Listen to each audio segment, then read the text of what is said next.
Hello, dans cette vidéo, je vais te lister l'équipement indispensable selon moi dont tu as besoin pour pratiquer le swimrun. Allez, c'est parti.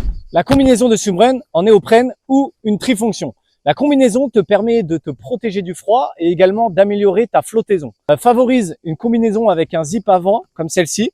C'est plus pratique si tu souhaites enlever la partie haute sur des longues courses à pied et avec des poches facilement accessibles, donc par exemple dans le dos ou à l'intérieur, dans lesquelles tu pourras y stocker du matériel comme ton ravitaillement par exemple. Si tu débutes, pense plutôt à en louer une plutôt que d'en acheter afin de la tester. Si les températures sont très chaudes, je te conseille de mettre plutôt du coup une trifonction comme celle que portent les triathlètes. Alors les chaussures et les chaussettes.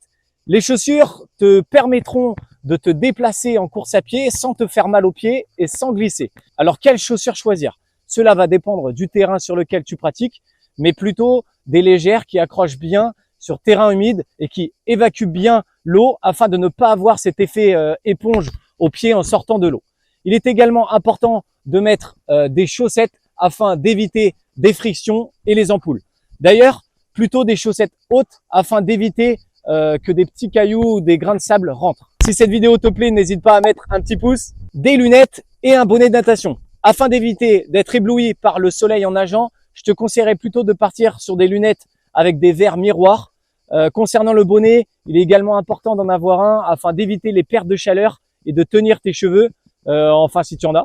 Un pull boy avec un système te permettant de passer de la position course à pied à la position natation. Il va t'aider au même titre que la combinaison à augmenter ta flottabilité dans l'eau, à garder tes jambes à la surface et compenser les chaussures qui auront tendance à elles à faire couler tes jambes. Il en existe de différentes tailles, donc un petit pull boy de piscine ou alors comme j'ai celui-là un plus gros. Je te conseille également de partir sur un système élastique pour ton pull boy afin de passer du coup, comme j'ai dit précédemment, de la position course à pied à natation. Tu pourras retrouver une vidéo dans laquelle j'explique comment en fabriquer un toi-même ici.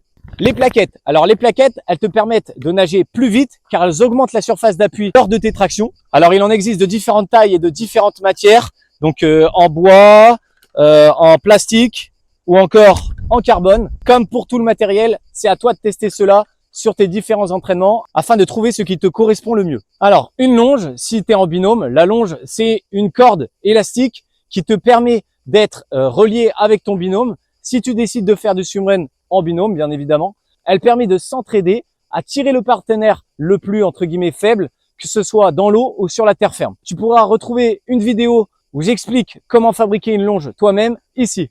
Le ravitaillement, donc avec une flasque ainsi que des gels. Si tu pars sur un swimrun de plus d'une heure, je te conseille de partir avec une flasque d'eau et des gels afin de te ravitailler et d'éviter l'hypoglycémie ou une baisse de performance.